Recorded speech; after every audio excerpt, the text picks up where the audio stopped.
ஒரு சமயம் ஒரு 10 நண்பர்கள் ஒரு காட்டு வழியாக போய்கிட்டு இருக்கிறாங்க. குறுக்க ஒரு நதி, அதை கடந்து அடுத்த பக்கம் போகணும். எல்லாரும் ஒரு வழியாக கடந்து அடுத்த கரைக்கு போய் சேர்ந்துட்டாங்க. அங்கே போய் சேர்ந்ததுக்கப்புறம் எல்லாரும் பத்திரமா வந்து சேர்ந்துட்டோமா அப்படின்னு தெரிஞ்சுக்கிறதுக்காக எண்ணி பார்க்குறான் அந்த கூட்டத்து தலைவன். அவங்க மொத்தம் 10 பேர். ஆனால் இவன் எண்ணி பார்க்குறப்போ 9 தான் வருது. ஏன்னா அவன் தன்னை விட்டுவிட்டான். எதிரில் நிற்கிறவங்கள மட்டுமே எண்ணுறான். ஐயோ 10வது ஆள் எங்கேங்கிறான், பதறான். சரி நீ இரு, நான் எண்ணி பார்க்குறேன்னு சொல்லிவிட்டு இன்னொருத்தன் வந்து எண்ணுறான். அவனும் தன்னை விட்டுட்டு எண்ணுறான். 9 தான் வருது. எல்லோரும் கொய்யோ முறையோன்னு கத்த ஆரம்பிச்சிட்டாங்க. அந்த சமயத்தில் ஒரு பெரியவர் அந்த பக்கமாக வர்றார். என்ன விஷயம்னு விசாரிக்கிறார். 10வது ஆளை 6 அடிச்சுட்டு போட்டுது அப்படின்னு சொல்லி இவங்க அழறாங்க. சரி அழாதீங்க அப்படின்னு சொல்லி அந்த தலைவனை பார்த்து இப்படி வாங்குறார். வர்றான். இப்போ எனக்கு முன்னாடி ஒரு தரம் எண்ணு பார்க்கலாம்ங்கிறார். 1 2 3ன்னு ஆரம்பித்து 9ல் வந்து முடிக்கிறான். உடனே பெரியவர் நீ தான் அந்த 10வது ஆள் அப்படிங்கிறார். இது உண்மை. நாம் தான் நம்மளை வேற எங்கேயோ தேடிகிட்டு இருக்கிறோம். நாம் எங்கேயோ தேடிகிட்டு இருக்கிறோமே, அந்த பிரம்மம் நாம் தான். இப்படி ஒரு பெரிய உண்மையை விளக்கிறதுக்காக தான் அப்படி ஒரு கதை சொல்லப்பட்டது. ஆனால் அதை வந்து நாம் வேறு விதமாக வேடிக்கையாக உபயோகப்படுத்திக்கிட்டு இருக்கிறோம். எப்படி தெரியுமா? ஒரு ஆத்தங்கரையில் ஒரு 10 பேர் முழிச்சுக்கிட்டே நின்றுக்கிட்டு இருந்தாங்களாம். அந்த பக்கமாக வந்த ஒருத்தன் ஏன் இப்படி முழிச்சுக்கிட்டு நிற்கிறீங்கன்னு கேட்டிருக்கிறான். எங்களுக்கு நீச்சல் தெரியாது, நாங்கள்லாம் அடுத்த கரைக்கு போய் சேரணும் அப்படின்னு நாங்களாம். சரி நான் கொண்டுட்டு போய் விடுறேன். எல்லாரும் அக்கறைக்கு போய் சேர்ந்த உடனே ஆளுக்கு ₹1 வீதமாக மொத்தம் ₹10 எனக்கு கொடுக்கணும் அப்படின்ட்டுருக்கான் இவன். சரின்னு ஒத்துக்கிட்டாங்க. இவன் ஒவ்வொருத்தராக கையை பிடிச்சி மெதுவாக ஆற்றுல இறக்கி அழைச்சிட்டு போயிட்டான். 9 பேரை கரை சேர்த்துட்டான். 10வது ஆள் பாதி ஆற்றுல போயிட்டு இருக்கிறப்போ திடீர்னு வெள்ளம் வந்துட்டுது. புடி நழுவி போச்சு. கையை விட்டுட்டான். வெள்ளம் அடிச்சுட்டு போட்டுது. அழைச்சிட்டு வந்தவன் நீச்சல் அடித்து தடுமாறி கரைக்கு வந்து சேர்ந்துட்டான். கரையில் இருந்தவங்களுக்கு இந்த விஷயம் தெரியாது. இருந்தாலும் இவன் உடம்பு பூரா நனைஞ்சி கொஞ்சம் அதிகமாக மூச்சு வாங்க நின்றுக்கிட்டு இருந்தானா, ஏன் இப்படி மூச்சு வாங்குது, என்ன விஷயம் அப்படின்னு கேட்டாங்களாம். அதுக்கு இவன் கொஞ்சமாக அலட்டிக்காமல் சொன்னானா, வேறு ஒன்றும் இல்லை, நீங்கள் கொடுக்க வேண்டிய ₹10ல் ₹1 குறைஞ்சி போச்சு அவ்வளவுதான் அப்படின்னானா. அந்த காலத்தில் அண்ணாமலை ரெட்டியார்னு ஒருத்தர் இருந்தார். அவர் வெங்கனூர் அப்படிங்கிற கிராமத்தில் இருந்தார். அங்கேருந்து விருத்தாசலம் கோவிலுக்கு தவறாமல் போயிட்டு வந்துக்கிட்டு இருந்தார். இடையில் வெள்ளாறு. அதில் ஒரு சமயம் வெள்ளம் வந்துட்டுது. இவரால் போக முடியல. அதோட விளைவு வெங்கனூர்லேயே ஒரு கோவில் கட்டணும் அப்படின்னு முடிவு பண்ணார், சிவாலயம். அந்த சமயத்தில் வடநாட்டில் பஞ்சம். அதனால் அங்கே இருந்த பல சிற்பிகள் தென்னாட்டை நோக்கி வர ஆரம்பித்தாங்க. அவங்க வெங்கனூர் வழியாக வர்றது தெரிஞ்சதும் இவர் போய் பார்த்தார். இங்கே ஒரு கோவில் கட்டணும், அதுக்கு நீங்கள் உதவணும்னார். பஞ்ச காலத்தில் இப்படி ஒரு வாய்ப்பு கிடைச்சதில் அவங்களுக்கும் ரொம்ப மகிழ்ச்சி. உற்சாகத்தோடு ஒத்துக்கிட்டாங்க. ஆலய திருப்பணி ஆரம்பமாச்சு. அவங்களுக்கு வேண்டிய எல்லா வசதிகளையும் இவர் செஞ்சு கொடுத்தார். அவங்களுக்கு எந்த குறையும் இல்லாமல் பார்த்துக்கிட்டார்.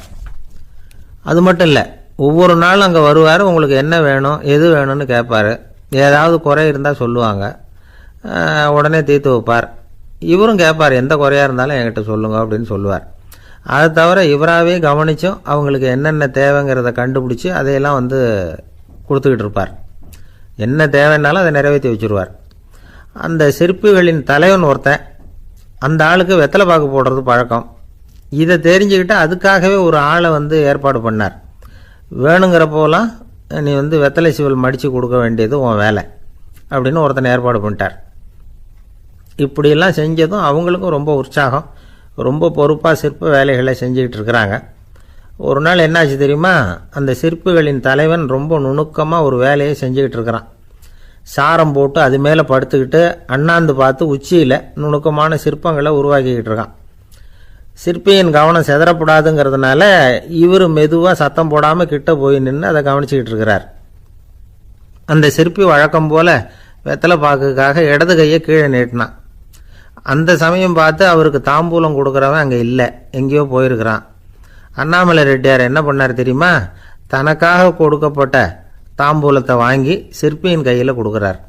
அவன் வாங்கி போட்டுக்கிட்டான். இது என்ன இன்னைக்கு வெத்தலை சீவல் வேறு மாதிரி இருக்குது, வாசனை தாம்பூலமாக இருக்குது அப்படின்னு யோசனை பண்ணிவிட்டு கீழே திரும்பி பார்க்குறார். பார்த்தா ரெட்டியார் மறுபடியும் சிற்பி கை நீட்டும் பொழுது கொடுக்கறதுக்காக தாம்பூலத்தை மடித்து வாங்கி வச்சுக்கிட்டு தயாராக நிற்கிறார். சிற்பிக்கு அதிர்ச்சி. உடனே பொத்துன்னு கீழே குதிச்சான். ஐயா என்ன இது நீங்களா அப்படின்னா. இவர் சொன்னார், நான் ஒன்றும் தப்பு பண்ணலையே, உன்னுடைய கை புண்ணியம் செஞ்ச கை, கோயில் கட்டுற கை, அந்த கைக்கு தாம்பூலம் கொடுக்கறதுல என்ன தப்பு அப்படின்னாராம். ஏற்கனவே பஞ்சத்தில் அடிபட்டு வந்த எங்களை நீங்கள் ஆதரித்ததே பெரிய விஷயம். இந்த செயல் என்னை ஒரு பெரிய கடனாளி ஆக்கிவிட்டுது. ஐயா, எங்களுக்கு உணவு உடை இதை மட்டும் நீங்கள் கொடுத்தா போதும், ஊதியம்னு எதுவும் வாங்க மாட்டோம் அப்படின்னு நானும். அந்த சிற்பி எவ்வளவோ வற்புறுத்தியும் எதுவும் வாங்கிக்கலையாம். இந்த செய்தியை தமிழ் தாத்தா டாக்டர் ஊவேசா சொல்லியிருக்கிறார். அந்த காலத்தில் எப்படிப்பட்டவங்கள்லாம் வாழ்ந்துருக்கிறாங்க பாருங்கள். இந்த காலத்தில் ஒருத்தர் கோவில் கட்டினார், வேலை செய்கிற எல்லாருக்கும் சாப்பாடு போடுவார், சிற்ப வேலை செஞ்சுட்டு சாப்பிட வர்ற ஒவ்வொருத்தர் கையையும் அன்பாக பிடிச்சி முத்தம் கொடுத்து உள்ளே அனுப்புவார். அந்த கைகளுக்கு நீங்கள் கொடுக்குற மரியாதையாது அப்படின்னு கேட்டாங்க. அடா, அது இல்லைங்க, ஏற்கனவே முதல் பந்தியில் சாப்பிட வந்தவன் மறுபடியும் வர்றானான்னு கண்டுபிடிக்கிறதுக்காக கையை பிடிச்சி மோந்து பார்க்குறேன் அப்படின்னாராம் அவர். ஒருத்தரை பார்த்து உன்னுடைய நண்பர்கள் யார் அப்படின்னு ஒரு கேள்வி கேட்டு பாருங்க, கொஞ்சம் யோசித்து பதில் சொல்லுவாங்க. அவங்கக்கிட்டேயே உன்னுடைய எதிரிகள் யார் அப்படின்னு கேளுங்க, கடகடன்னு ஒப்பிச்சிருவாங்க. நம்ம மனசு இருக்க அது எப்படின்னா, நம்ம நண்பர்களை விட எதிரிகளை அது நல்லா ஞாபகத்தில் வச்சுக்கும். இது ஒரு ஆச்சரியமான உண்மை. உங்களால் நண்பர்களை மறந்துட முடியும், ஆனால் எதிரிகளை மறந்துட முடியாது. இது ஒரு வேடிக்கையான நிலைமை தான். அழகான தருணங்களை நாம் ஏன் மறந்துடுறோம்? இது இயற்கை. ஏன்னா நம்ம மனசு மலர்களை கவனிக்கிறதில்ல, அதில் இருக்கிற முள்ளை தான் கவனிக்குது. தன்னை காயப்படுத்துகிற எதையும் அது உடனே கண்டுகொள்ளுது. ஒரு தெளிந்த சிந்தனை உடைய மனசு மிக அழகாக உள்ள எல்லாத்தையும் கவனிக்கும். அது நன்றியுடன் உணரக்கூடிய எல்லாத்தையும் பார்த்து குறிச்சிக்கும். இப்படிப்பட்டவங்க வாழ்க்கை இயல்பாகவே நல்லா அமையும். அது ரொம்ப அபூர்வம். மனசில் உள்ள ஒரு சிறிய அமைப்பை மாற்றுவதை பொறுத்து தான் இந்த விஷயம் அப்படிங்கிறார் ஓஷோ. ஒரு யூத கோவில் இருந்து தான், அது யூதர்களின் மடமாகவும் இருந்தது. அங்கே ஒரு தலைமை குரு, அவர் ரொம்ப கண்டிப்பானவர். அந்த கோவிலை ஒட்டி ஒரு தோட்டம். ஒரு நாள் காலையில் அந்த தோட்டத்தில் 2 இளம் யூதர்கள் நடந்து போய்கிட்டு இருக்கிறாங்க. காலையில் 1 மணி நேரம், மாலையில் 1 மணி நேரம் அவங்க அந்த தோட்டத்தில் நடக்கிறதுக்கு அனுமதி உண்டு.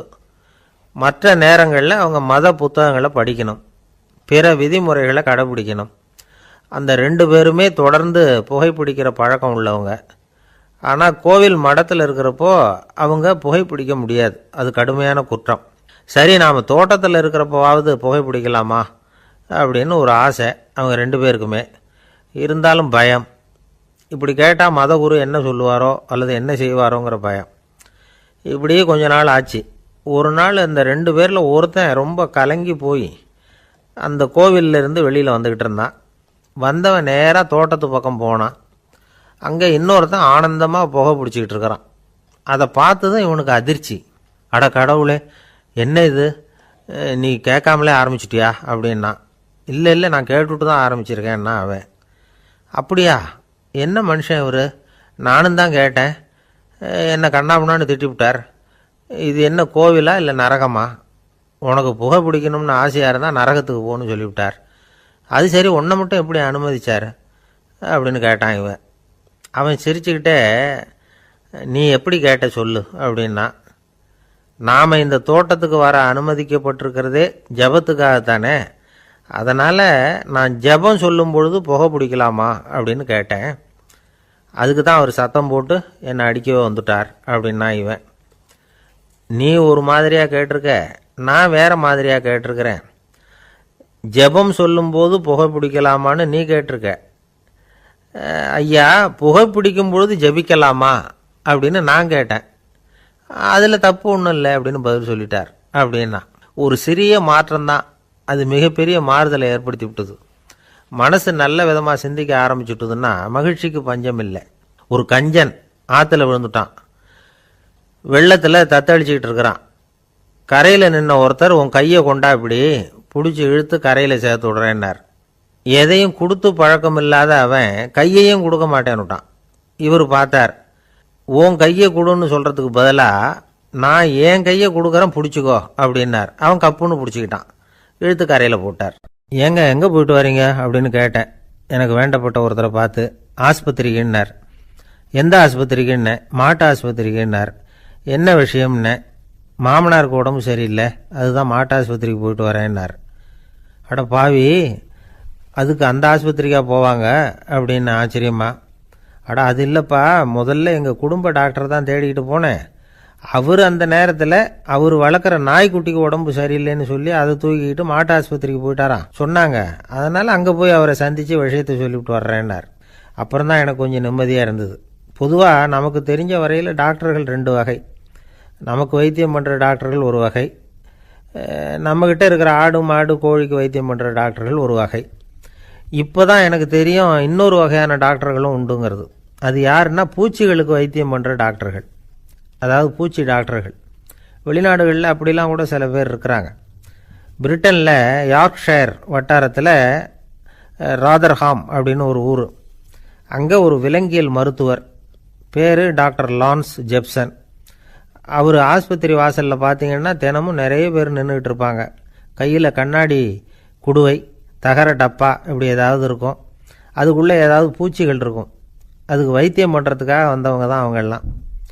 சிலந்தி பூச்சி, பல்லி, தேளு, பாம்பு இப்படி ஏதாவது இருக்கும். பொழுதுபோக்காக சில பேர் நாய், பூனை, கிளி, மைனா, புறா இப்படி ஏதாவது வளர்க்குறாங்கல்ல, அது மாதிரி இப்போல்லாம் தேளு, பல்லி, பாம்பு, பூச்சி இதையெல்லாம் வளர்க்க ஆரம்பிச்சிட்டாங்களாம். இது ஒரு புது ஃபேஷன். இப்போ கூண்டுக்குள்ளே டப்பாக்குள்ளே போட்டு வளர்க்குறது, அதுக்கு ஏதாவது நோய் வந்துட்டுதுன்னா வைத்தியம் பண்ணுறதுக்கு டாக்டர்கிட்ட வந்துட வேண்டியது, இப்படி இந்த பழக்கம்லாம் நிறையா வந்துட்டுது. ரத்தம் உறிஞ்சிற அட்டைகள் கூட இவங்ககிட்ட வைத்தியத்துக்கு வருதான். சிலந்திகளில் செங்கால் சிலந்தின்னு ஒரு வகை. மத்திய அமெரிக்க காடுகளில் இது அதிகம். சிலந்திகள்லேயே ரொம்ப விலை உசந்தது இந்த ரகம்தான். கால்களில் சிவப்பு கோடுகள் இருக்கும்.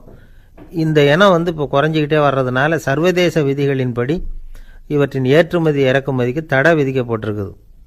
அதனால் இதை வளர்க்குறவங்க வீட்டுக்குள்ளேயே இனவிருத்தி மூலமாக பெருக்கி விற்பனை பண்ணிட்டு வராங்களாம். அந்த வகை சிலந்திகள் தான் இப்போ வைத்தியத்துக்கு அதிகமாக வருதான். சரி, இதுக்கெல்லாம் எப்படி வைத்தியம் பண்ணுறாங்க? முதல்ல அதை குளிர்பதன பெட்டியின் வழுவழுப்பான சுவரில் விட்ட உடனே அதெல்லாம் மெதுவாக இறங்கி வரும். அப்போ அதன் நோயை கண்டுபிடிக்கிறது சுலபம். அப்புறம் அதுக்கு கிருமிகளை கொல்லக்கூடிய மருந்துகளையோ வலி நிவாரண மருந்துகளையோ கொடுப்பாங்க. கால் உடைஞ்ச சிலந்திகளுக்கு பசையை கொண்டு ஆப்ரேஷன் பண்ணுவாங்க. சில சிலந்திகளுக்கு உடைஞ்ச காலை எடுத்துட்டா புதிய கால் வளர்ந்துடும். சிலந்திகளை மனிதர்கள் கையில் எடுக்கிறப்போ அது பயந்து போய் கீழே குதிக்குது. அதனால் கால் உடஞ்சி விடுது, இல்லைன்னா வயிறு சேதமடையுது. அந்த நிலைமையில் வர்ற சிலந்திகளுக்கு மயக்க மருந்து கொடுத்து ஆப்ரேஷன்லாம் கூட பண்ணுறாங்களாம். பார்த்தீங்களா பூச்சிகளுக்கு வந்த வாழ்வை? நம்ம ஊர்லேயும் வீடுகளில் பூச்சிகள் வளர்க்குறது உண்டு. ஒருத்தர் வந்தார், எனக்கு 3000 கரப்பாம்பூச்சி அவசரமாக தேவைப்படுது, எங்கே கிடைக்கும்னு கேட்டார். கரப்பாம்பூச்சியா? அது என்னத்துக்குன்னு கேட்டோம். அது வேறு ஒன்றும் இல்லை, நான் குடியிருக்கிற வாடகை வீட்டை காலி பண்ண போகிறேன்.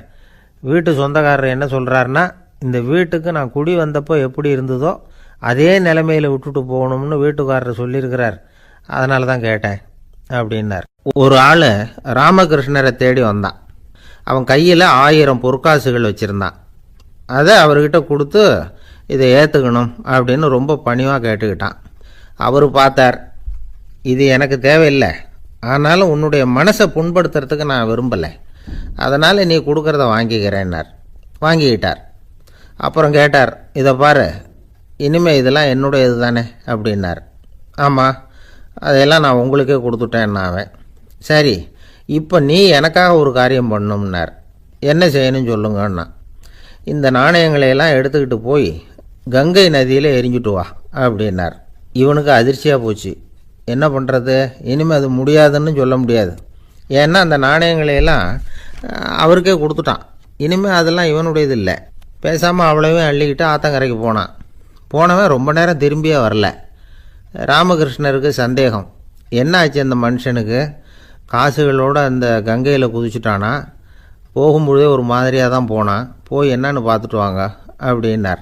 அங்கே இருந்த ஒருத்தர் ஓடி போய் பார்த்தார். அவர் போய் பார்க்கும்பொழுது அவன் அங்கேயே இருந்தான். அதுக்கப்புறம் அவர் திரும்பி வந்தார். விவரத்தை சொன்னார். அதாவது அவன் கங்கை கரையில் உட்காந்துக்கிட்டு ஒவ்வொரு நாணயமாக 1 2ன்னு எண்ணி எண்ணி வீசிக்கிட்டு இருக்கிறான். அவனை சுற்றி ஒரு கும்பல் நின்றுக்கிட்டு அவனை தடுத்துக்கிட்டு இருக்குது அப்படின்னு விவரத்தை சொன்னார் போயிட்டு வந்தவர். இதை கேட்டதும் ராமகிருஷ்ணரே புறப்பட்டு அங்கே போனாராம். என்ன இப்படி பண்ணிகிட்டு இருக்கிற? நான் உன்னை அந்த நாணயங்களை கங்கையில் வீசி எறிய சொன்னேன், நீ ஏன் அதை எண்ணிக்கிட்டு இருக்கிற அப்படின்னார். பழக்கம்தான் காரணம். நான் ஒவ்வொரு நாளும் ஒவ்வொன்றா சேமித்து வச்சேன். இன்றைக்கி என்கிட்ட நிறைய இருக்குது. உங்களுக்கு ஒரு 1000 நாணயங்களை கொடுக்கணுங்கிறது என்னோட ஆசை அப்படின்னா. இப்போ ராமகிருஷ்ணர் சொன்னார், ஒரே நேரத்தில் எல்லாத்தையும் சம்பாதிச்சிருந்தா நீ எண்ணுறது பொருத்தமாக இருக்கும்.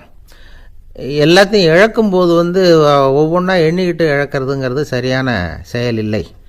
அதனால் ஒரே தடவையாக எல்லாத்தையும் தூக்கி எறிஞ்சிடும் அப்படின்னார். இது இழப்பது அப்படிங்கிற ஒரு உயர்ந்த நிலை.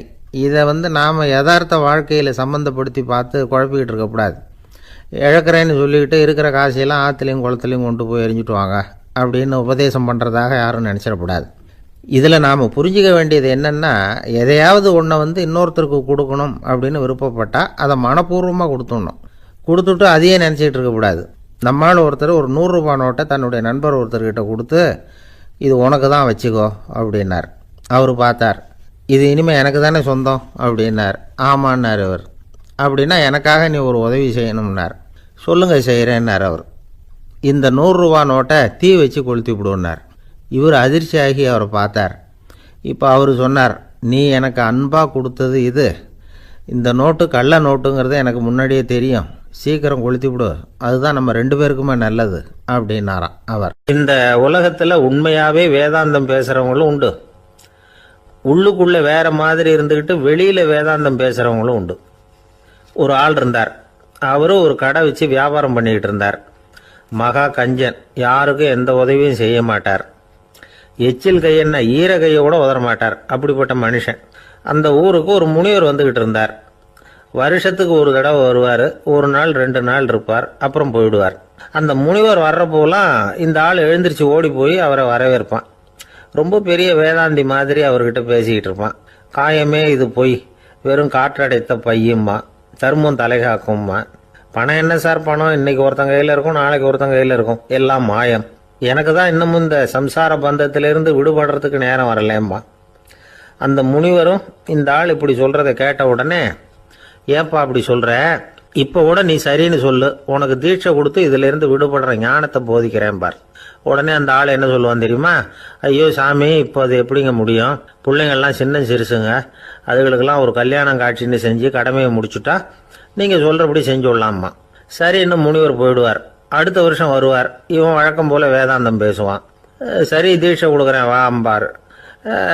பேரம் பேத்தியை பார்க்கணும், கோர்ட்டில் கேஸ் ஒன்று இருக்குது, அது முடியணும் அப்படின்னு தயங்க ஆரம்பிச்சிருவான். எல்லாம் சொல்லுவான், ஆனால் குடிக்கிறதுக்கு தண்ணி கூட கொடுக்க மாட்டான். ரொம்ப வருஷம் கழித்து மறுபடியும் ஒரு நாள் அந்த ஊருக்கு முனிவர் வந்தார். இவன் கடைக்கும் வந்தார். அப்புறம் அங்கே கல்லாவில் நம்ம ஆள் இல்லை, அவன் புள்ள தான் உட்காந்துருக்கிறான். அப்பாவை போலவே புள்ளையும் எழுந்திரிச்சு ஓடியாந்து முனிவரை வரவேற்றான். அப்பா எங்கன்னு விசாரிச்சார் முனிவர். ஐயோ, அதை ஏன் கேட்குறீங்க சாமி, உங்ககிட்ட தீட்சை வாங்கி இந்த சம்சார பந்தத்திலேருந்து விடுதலை பெறணும்னு சொல்லிக்கிட்டே இருப்பார், அது நிறைவேறாமலே போய் சேர்ந்துட்டார். போன மாதம் ஒரு நாள் திடீர்னு நெஞ்சு வலிக்குதுன்னார், அவ்வளவுதான் போட்டுன்னு போயிட்டார் அப்படின்னு புலம்புனான் பையன்.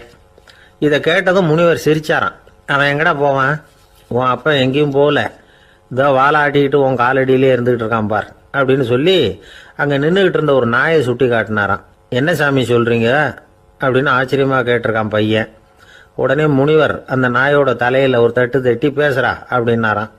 உடனே அந்த நாய் வேதாந்தம் பேச ஆரம்பிச்சுட்டு தான், காயமே இது போய் வெறும் காற்றடைத்த பை அப்படின்னு தான். முனிவர் சொன்னார், அடே இப்போவும் ஒன்றும் கெட்டு போகல, நீ விரும்புனா சொல்லு, உனக்கு தீட்சை கொடுத்து என் பின்னாடியே அழைச்சிட்டு போயிடுறேன், அங்கே அழைச்சிட்டு போய் உனக்கு ஞானத்தை போதிக்கிறேன், வர்றியா அப்படின்னு கேட்டிருக்கார். உடனே அந்த நாய் சொல்லிச்சான், ஐயோ அதை ஏன் கேட்குறீங்க சாமி, நான் உண்ணாமல் தின்னாமல் ஏராளமான சொத்து சேர்த்து வச்சுட்டேன், என் பிள்ளைங்க அதோட பெருமை தெரியாமல் ராத்திரி நேரம்லாம் கதவை திறந்து போட்டுட்டு தூங்கிடுவாங்க, அதனால் இப்படி நாயாக பிறந்து ராத்திரி பகலாக சுற்றி சுற்றி காவல் காத்துக்கிட்டு கிடக்கிறேன், இப்போ எப்படி சாமி வர முடியும் அப்படின்னு கேட்டுதான். அறியாமையிலேயே சுகம் கண்டு இப்படி இருக்கிற ஆளுங்களுக்கு எப்படி விடுதலை கிடைக்கும், எப்போ விடுதலை கிடைக்கும் அப்படின்னு கேட்குறார் தசாவதானி, திருக்குறள் பேர் ராமையா. அவர் கேட்குறது நியாயம் தானே. இந்த காலத்து பையன் ஒருத்தன் அப்பா கிட்ட சொன்னான், அப்பா இன்னைக்கு நான் 1 ரூபா மிச்சப்படுத்தி விட்டேன் அப்படின்னு. நானும் அப்படியா, என்னடா பண்ணேன்னு கேட்டிருக்கார் அப்பா. டவுன் பஸ்ஸில் ஏறாமல் அது பின்னாடியே ஓடியாந்தேன், 1 ரூபா மிச்சம் தானே அப்படின்றான். அட பாவி, ஒரு ஆட்டோ பின்னாடி ஓடியாந்துருந்தா 10 ரூபா மிச்சமாயிருக்குமே, வேஸ்ட் பண்ணிட்டியே அப்படின்னாராம் அந்த அப்பா.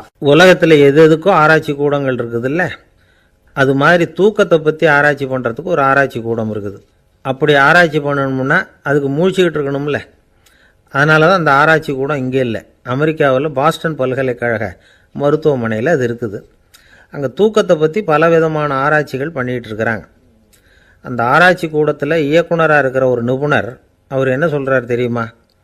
உங்களுக்கு தூக்கம் வரலையா, நீங்கள் நல்லா தூங்கிறதுக்கு தாராளமாக சில யோசனைகளை என்னால் சொல்ல முடியும் அப்படிங்கிறார். யோசனை தானே, காசா பணமாக கேட்டு வச்சுக்கலாமே. உணவு, மனநிலை, தூங்கும் இடத்தோட சூழ்நிலை, படுக்கைக்கு செல்கிறப்போ உள்ள பழக்க வழக்கங்கள், இது காரணமாக ஒருத்தருக்கு தூக்கம் வராமல் போகலாம். தூக்கம் வராததுக்கு இதுதான் காரணம்னா அதையெல்லாம் சுலபமாக கட்டுப்படுத்தலாங்கிறார் அவர். தூக்கத்தை வரவழைக்கக்கூடிய ஒரு நல்ல மருந்து உடற்பயிற்சி. ஆனால் ஒன்று, படுக்க போகிற நேரத்தில் இது மாதிரி உடற்பயிற்சிகள் எல்லாம் செய்யக்கூடாது. கொஞ்சம் முன்னாடி பகல்லையே இந்த பயிற்சிகளை செய்கிறது நல்லது. தூக்கம் வராமல் அவதிப்படுறவங்க பிற்பகல் நேரங்களில் காஃபி, டீ இது மாதிரி பானங்களை சாப்பிடக்கூடாது. மது அருந்துறது கூட தூக்கத்தை பாதிக்கும். வெது வெதுப்பான நீரில் குளிக்கிறது, தியானத்தில் ஈடுபடுறது, ஓய்வாக இருக்கிறது, படுக்கிறது, அதாவது படுக்கிறதுக்கு முன்னாடி ஒரு குவளை பால் சாப்பிட்றது, இதெல்லாம் தூக்கத்தை வரவழைக்கிறது ரொம்ப உதவியாக இருக்கும். இன்னொரு விஷயம் என்னென்னா, தூங்கி ஆகணுமேங்கிற கவலை வேண்டியதில்லை. அப்படி நினச்சி கவலைப்படுறதை விட்டுடணும். தூக்கம் வரலையா, உடனே படுக்கையை விட்டு எழுந்திருக்க வேண்டியது. வெளியில் வாங்க, வேறு ஏதாவது வேலையில் ஈடுபடுங்க, கொஞ்சம் நேரம் உலாவுங்க, அல்லது ஏதாவது ஒரு புஸ்தகத்தை எடுத்து படிங்க. களைப்பு ஏற்பட்டால் மறுபடியும் படுக்கைக்கு போங்க. தூக்கம் தானே வந்துடும். ஒரு விஷயத்தை மட்டும் நல்லா ஞாபகத்தில் வச்சுக்கணும். படுக்கைக்கு போகிறப்போ உங்கள் மற்ற எல்லா பிரச்சனைகளையும் மறந்துடணும். அது எப்படி சார் முடியும்? அந்த நேரம் தானே எல்லா பிரச்சனையும் வரிசையாக ஞாபகத்துக்கு வருது அப்படின்னு நாம் நினைக்கலாம். ஆனால் பழக்கத்தில் அதை நாம் மாற்றிக்க முடியும். கொஞ்சம் முயற்சி பண்ணணும், அவ்வளோதான். இது எல்லாமே ஆராய்ச்சி பண்ணி பார்த்துட்டு அந்த நிபுணர் சொல்கிற கருத்து தான். இன்னொரு விஷயமும் அவர் சொல்கிறார். அது என்னென்னா, உடல் கோளாறு காரணமாக தூக்கம் வராமல் அவதிப்படுறவங்களுக்கெல்லாம் இந்த யோசனைகள் சரியாக வராது அப்படிங்கிறார். அதுக்கெல்லாம் மருத்துவ சிகிச்சை கொடுத்து தான் சரி பண்ணணும். சில பேருக்கு நடு ராத்திரியில் மூச்சு திணறல் ஏற்பட்டு தூக்கம் வராமல் போயிடும். ஊரெல்லாம் தூங்குறப்போ தான் மட்டும் தூங்காமல் மூழ்கிட்டு இருக்கிறது, ஊரெல்லாம் மூழ்கிட்டு இருக்கிறப்போ தான் மட்டும் தூங்குறது, இது மாதிரி கோளாறுகளால் சில பேர் பாதிக்கப்படலாம். காலு தசை முறுக்கிக்கிறதுனால சில பேருக்கு அடிக்கடி விழிப்பு வரலாம். மன அழற்சி காரணமாக சில பேருக்கு தூக்கம் வராது. இது மாதிரி கோளாறுகளுக்கெல்லாம் அதுக்கு தகுந்த மாதிரி சிகிச்சை கொடுத்து தான் சரி பண்ண வேண்டியிருக்கும். எந்த கோளாறும் இல்லாமல் தூக்கம் வரலைன்னா ஆரம்பத்தில் சொன்ன முறைகளை கடைப்பிடிச்சி பார்க்கலாம். தூக்கம் வந்ததுன்னா யோசனை சொன்ன அந்த நிபுணருக்கு நன்றி சொல்லலாம். ஒருத்தர், ஏன் சார் பஸ்ஸில் தூங்குறது கெட்ட பழக்கமானு கேட்டார். இல்லையே, நான் கூட பஸ்ஸில் போகிறப்ப தூங்கிட்டு தானே போவேன் அப்படின்னார் இன்னொருத்தர்.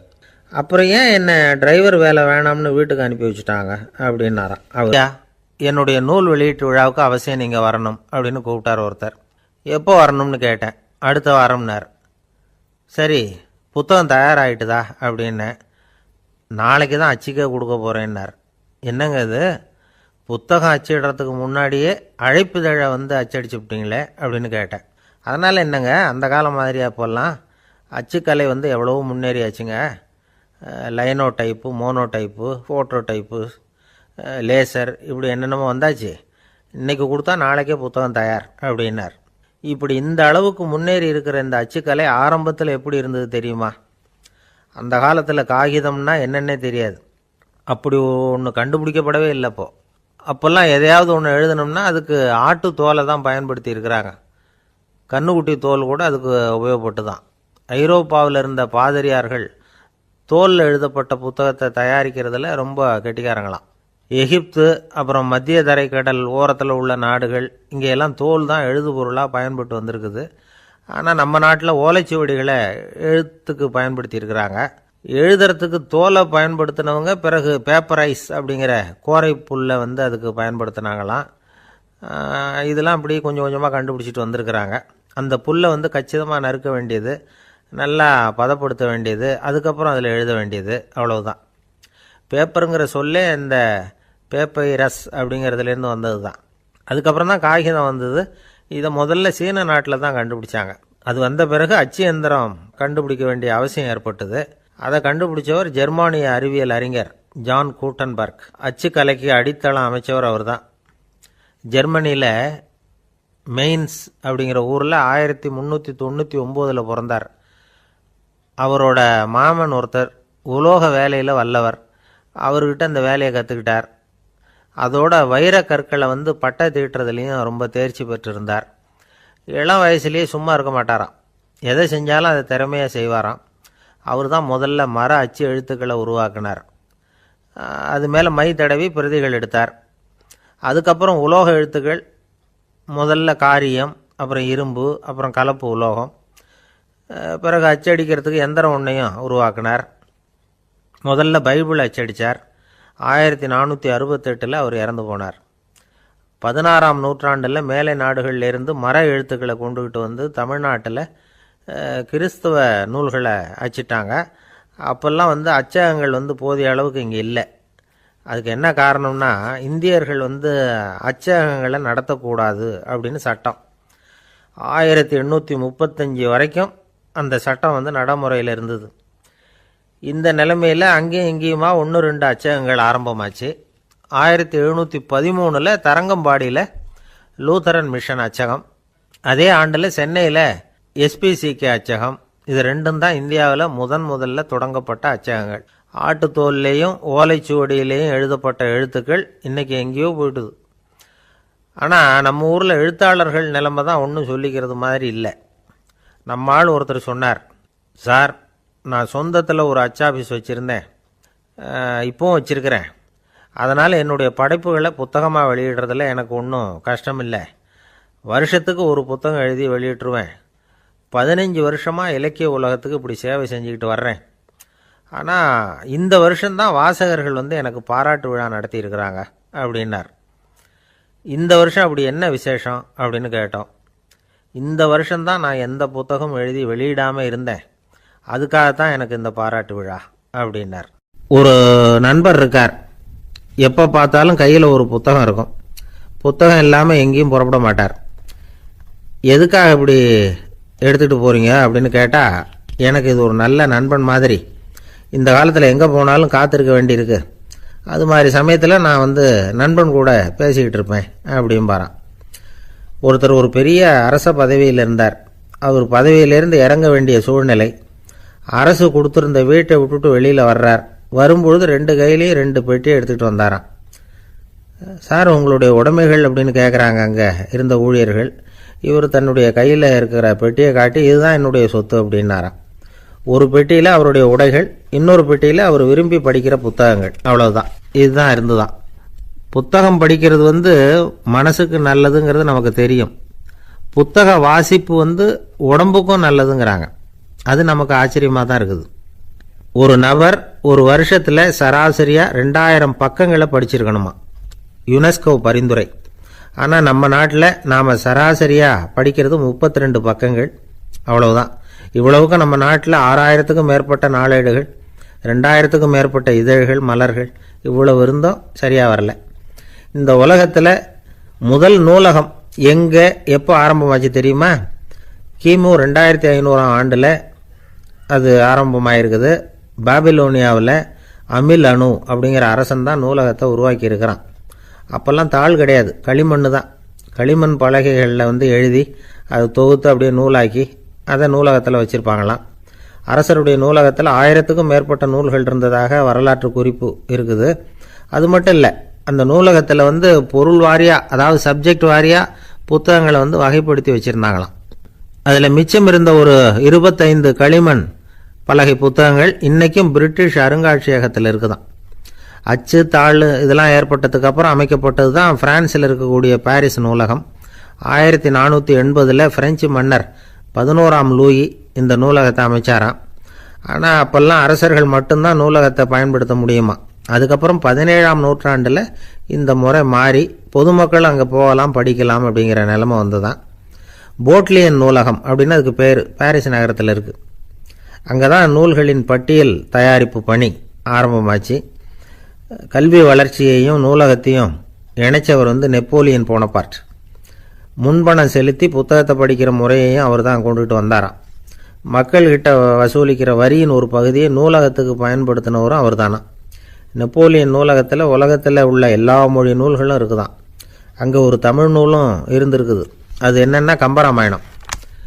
சோவியத் யூனியனுக்கு படையெடுத்து போனப்போ அங்கேருந்து லட்சக்கணக்கான புத்தகங்களை இந்த பனிச்சறுக்கு வாகனங்கள் இருக்குல்ல, அதில் கொண்டுகிட்டு வந்ததாக வரலாறு. அடுத்தபடியாக குறிப்பிட்டு சொல்லத்தக்க நூலகம் எதுன்னா பிரிட்டிஷ் நூலகம். மிக பழைய கையெழுத்து பிரதியெல்லாம் கூட அங்கே இருக்குது. 1753 ஆரம்பமாச்சு. அதில் உள்ள நூல்களை வரிசையாக அடுக்கினா 180 கிலோமீட்டர் நீளத்துக்கு வருமா. மிகப்பெரிய நூலகம் அமெரிக்க தலைநகர் வாஷிங்டனில் இருக்குதான். இந்தியாவை பொறுத்த வரைக்கும் பெரிய பழைய நூலகம் எதுன்னா கல்கத்தா நூலகம். எல்லா இந்திய மொழி நூல்களும் இங்கே உண்டு. மகாகவி பாரதியார் நடத்தின இந்தியாங்கிற இதழின் எல்லா பிரதிகளும் அங்கே பாதுகாப்பாக இருக்குது. படிக்கும் பழக்கம் இங்கே வளர வேண்டியிருக்குது. ஒருத்தர்கிட்ட ஒரு புஸ்தகத்தை கொடுத்து விமர்சனம் எழுத சொல்லியிருந்தாங்க. கொஞ்ச நாள் கழித்து அவரை போய் பார்த்து, என்னங்க புஸ்தகத்தை படித்து பார்த்தீங்களா அப்படின்னு கேட்டாங்களாம். இதுக்கு அவர் சொல்லியிருக்கிறார், இன்னும் நான் படித்து பார்க்கலிங்க, இப்போ தானே விமர்சனமே எழுதி முடிச்சிருக்கிறேன், இனிமே தான் படிக்கணும் அப்படின்னாராம். ஊருக்கு வெளியில் அமைதியான ஒரு இடம், அங்கே ஒரு ஆசிரமம், அங்கே ஒரு சாமியார். அவர் தினமும் நல்ல போதனைகள்லாம் செய்வார். பல பேர் போய் அங்கேயே சில நாள் தங்கி இருந்து அவர் சொல்கிற அறிவுரைகளை எல்லாம் கேட்டுக்கிட்டு வர்றது வழக்கம். ஒரு தடவை அவரை பார்த்துட்டு போகிறதுக்காக 3 வெளியூர் தம்பதிகள் வந்தாங்களாம். அந்த மடத்திலேயே சாப்பிட்டுக்கிட்டு தங்கியிருந்து அவங்களுடைய போதனைகளை கேட்டுக்கிட்டு போகணுங்கிறது அவங்க நோக்கம். காலையில் குளிச்சுட்டு பூஜையில் உட்காந்தார் அந்த சுவாமி. இவங்களும் குளிச்சுட்டு அந்த பூஜையை பார்க்கறதுக்காக அவர் முன்னாடி உட்காந்தாங்க. பூஜை ஆரம்பமாச்சு. சம்பிரதாயப்படி அது ரொம்ப நேரம் நடந்துக்கிட்டே இருக்குது. இவங்களுக்கு நல்ல பசி இருந்தாலும் இந்த நேரத்தில் அதை எப்படி வெளியில் காட்டிக்கிறது? பேசாமல் இருந்தாங்க. அந்த சுவாமி பூஜையை முடித்தார். அதுக்கப்புறம் பேச ஆரம்பித்தார். பேச்சு அருமையாக தான் இருந்தது, அமிர்தமாக தான் இருந்தது. இருந்தாலும் இவங்களுக்கு இருக்கிற வயிற்று பசி அது சரியாக கவனிக்க விடலை. அந்த சுவாமியே இதை கவனித்ததா தெரியல.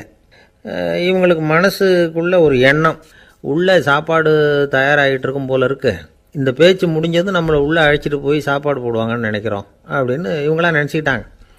ஆனால் சுவாமி இதை பற்றி எதுவுமே பேசலை, கண்டுக்கலை. ஒரு அம்மாவால் அதுக்கு மேலே சும்மா இருக்க முடியுமா? முடியல. சாப்பாட்டை கவனிக்கலாமா அப்படின்னு சொல்லி மெதுவாக ஆரம்பித்தாங்க. கவனிக்கலாமே அப்படின்னு உள்ளே அழைச்சிட்டு போனார் சுவாமி. இவங்க ரொம்ப அவசரமாக எழுந்திரிச்சு உள்ளே ஓடினாங்க. அங்கே ஒரு மேஜை மேலே ஒரு கிண்ணம் மூடி இருந்தது. இதுதான் சாப்பாட்டு மேஜை போல இருக்குது, இங்கே சாப்பாடு வந்துடும் அப்படின்னு நினச்சாங்க. உடனே போய் சுற்றி உட்காந்துக்கிட்டாங்க. சுவாமி அந்த கிண்ணத்தை எடுத்து அந்த அம்மா கிட்ட கொடுத்தார். அவங்க அதை வாங்கி மூடியை திறந்து பார்க்குறாங்க. உள்ளே ஒரு சாவி இருக்குது. சரிதான், இது சமையலறை சாவி போல் இருக்கு, அங்கே போய் அதை திறந்து சாப்பாட்டை நாமே எடுத்துக்கிட்டு இங்கே வச்சுக்கிட்டு சாப்பிட்ணும் போல இருக்கு அப்படின்னு நினச்சாங்க. சாவி இருக்கு இல்லையா, வாங்க பூட்டு நிறையா காட்டுறேன் அப்படின்னு சுவாமி அவங்கள அழைச்சிட்டு போனார், காட்டினார். இவங்க அந்த அறையை ரொம்ப ஆவலோடு திறந்தாங்க. உள்ளே பார்த்தா அங்கே அரிசி, பருப்பு, விதவிதமான காய்கறி எல்லாம் இருக்குது.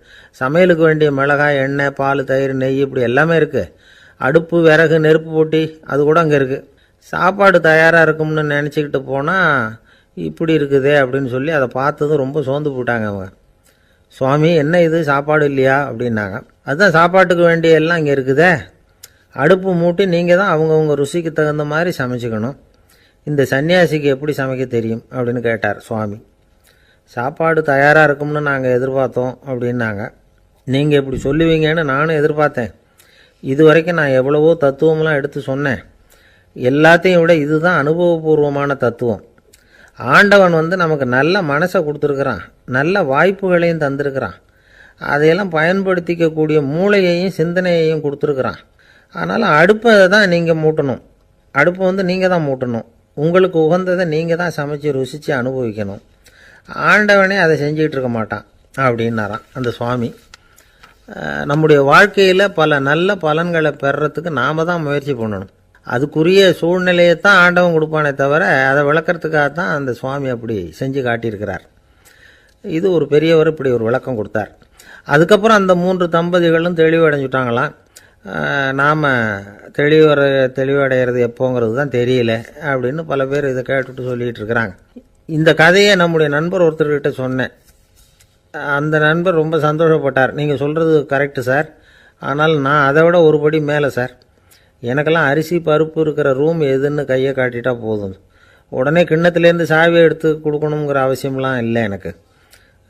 அப்புறம் எப்படி ரூமை திறந்துருவீங்க அப்படின்னு கேட்டேன். பூட்டை உடச்சி திறந்துருவேன், அதுதான் எனக்கு பழக்கம் அப்படிங்கிறார். ஒருத்தர் அவசரமாக போய்கிட்டு இருந்தார். எங்கே போய்கிட்டு இருக்கீங்க அப்படின்னு கேட்டார் ஒரு பெரியவர். கடைக்கு போகிறேன் சார், சாமான் வாங்கிறதுக்கு அப்படின்னார். அங்கே போகிறதுக்கு முன்னாடி தெரிஞ்சிக்க வேண்டியதெல்லாம் தெரிஞ்சுக்கிட்டீங்களா அப்படின்னு கேட்டார் பெரியவர். கடைக்கு போய் காசை கொடுத்து ஒரு பொருளை வாங்கிட்டு வரப்போகிறோம், இதில் தெரிஞ்சிக்க வேண்டியது என்ன இருக்குது அப்படின்னார் அலட்சியமாக. இப்போ அந்த பெரியவர் பேச ஆரம்பித்தார். இந்த உலகத்தில் எந்த ஒரு செயலில் இறங்குறப்பவும் நாம் நல்லா ஆலோசனை பண்ண வேண்டிய விஷயம் 5 அப்படின்னார். உதாரணமாக, ஒருத்தன் கடைக்கு போய் ஏதோ ஒரு பொருளை வாங்கிட்டு வர போகிறான்னு வச்சுக்கங்களேன். அப்போ கூட அவன் 5 விஷயங்களை பற்றி தெரிஞ்சுக்க வேண்டியிருக்குது அப்படிங்கிறார் அவர். முதல்ல அந்த பொருள் எப்படிப்பட்டது அப்படிங்கிறத தெரிஞ்சுக்கணும். ரெண்டாவதாக தன்னை பற்றியும் தெரிஞ்சுக்கணும். அப்போ தான் அந்த பொருள் தனக்கு தேவையா இல்லையா அப்படிங்கிறத புரிஞ்சுக்க முடியும். மூணாவதாக தெரிஞ்சுக்க வேண்டியது ஒன்று இருக்குது. அது என்னென்னா, அந்த பொருளை அடையறதுக்கு வழி என்ன அப்படிங்கிறத தெரிஞ்சுக்கணும். அதாவது எவ்வளவு பணம் கொடுத்தா அது கிடைக்கும், இது மாதிரியான விஷயங்கள். நாலாவதாக அந்த பொருளை அடையிறது மூலமாக நாம் அடையக்கூடிய பயன் என்ன அப்படிங்கிறதையும் உணரணும். அஞ்சாவது, அந்த பொருளை அடையிறதுல இருக்கக்கூடிய தடை எது அப்படிங்கிறதையும் நாம் தெரிஞ்சுக்கணும். பெரியவர் பேசுகிறது ஏதோ தத்துவம் மாதிரி தெரியுது இல்லையா? தத்துவம்தான். அதாவது இப்படி உலகியல் வாழ்க்கையில் சின்ன சின்ன விஷயங்கள்லேயே நாம் 5 விஷயங்களை தெரிஞ்சுக்க வேண்டியிருக்குது. அது ரொம்ப அவசியமாக இருக்குது. பேரின்ப நிலைன்னு சொல்கிறாங்கள்ல, அது மாதிரி பெரிய சமாச்சாரங்கள்லேயும் இந்த 5 விஷயங்களை நாம் தெரிஞ்சுக்க வேண்டியிருக்குது. அதுக்கு பேர் என்னன்னா அர்த்த பஞ்சகம். வைணவ சமயத்தில் அர்த்த பஞ்சகம்ங்கிறது ரொம்ப பெரிய விஷயம். கடைக்கு போகிறது மாதிரி கடவுளை பார்க்க போகிறப்பவும் நாம் 5 விஷயங்களை தெரிஞ்சுக்கணுமா. முதல்ல பரம்பொருள் அப்படிங்கிறது என்ன, அதோட தன்மைகள் என்ன, இதை தெரிஞ்சுக்கணும். இதுக்கு பேர் என்னன்னா பரமாத்ம ஸ்வரூபம் அப்படின்னு பேர். ரெண்டாவது, நாம் யார், நம்மோட தன்மை என்ன அப்படிங்கிறத தெரிஞ்சுக்கணும். நான் யாருன்னு எனக்கே தெரியலங்கிறப்போ இதை நான் சொல்கிறேன்னு இது என்னுடையதுன்னு சொல்கிறது தப்பு தானே. அப்புறம் மூணாவது விஷயம், பரம்பொருளை நாம் அடையிறதுக்கு வழி எது, இதை தெரிஞ்சுக்கணும். இது உபாய ஸ்வரூபம் அப்படின்னு பேர். நாலாவது விஷயம், நாம் அடைய வேண்டிய பயன்கள் என்ன அப்படிங்கிறத தெரிஞ்சுக்கிறது. இதுக்கு புருஷார்த்தம் அப்படின்னு பேர். அஞ்சாவது, அந்த பயனை அடைய விடாமல் தடுக்கிற தடைகள் யாவை அப்படிங்கிறத தெரிஞ்சுக்கிறது. இது விரோதி ஸ்வரூபம். இதைத்தான் தடையியல் அப்படின்னு சொல்கிறாங்க. அதாவது பரமாத்மாவை பற்றிய அறிவு, ஜீவாத்மாவை பற்றிய அறிவு, உபாயம் பற்றிய அறிவு, புருஷார்த்தம் பற்றிய அறிவு, இந்த 4 அறிவுக்கும் எதிரடையா, அதாவது அதையெல்லாம் தப்பாக புரிஞ்சுக்கிறதால உண்டாகக்கூடிய அறிவு விரோதி ஸ்வரூபம். என்ன இது தகவலில் ஏதாவது கதை சொல்லுவீங்கன்னு பார்த்தா ஏதோ தத்துவம் பேசிகிட்டு இருக்கிறீங்களே அப்படின்னு நினைக்கலாம். இதுவும் தெரிஞ்சுக்க வேண்டிய ஒரு பெரிய விஷயந்தான். காதில் போட்டு வச்சா எப்போவாவது உபயோகப்படும். என்னுடைய நண்பர் ஒருத்தர் ஒரு நாள் என்கிட்ட சொன்னார், சார், அடுத்த மாதம் தஞ்சாவூரில் ஒரு கல்யாணம், போகிறதா வேண்டாமா அப்படின்னு ஒரே குழப்பமாக இருக்குது அப்படின்னார். நான் உடனே இந்த அர்த்த பஞ்சக உபதேசம் பண்ண ஆரம்பித்தேன். அவர் எல்லாத்தையும் பொறுமையாக கேட்டுவிட்டு, சரி சார், நான் போகிறதுன்னு முடிவு பண்ணிவிட்டேன்னார். எப்படி இந்த முடிவுக்கு வந்தீங்க அப்படின்னு கேட்டேன்.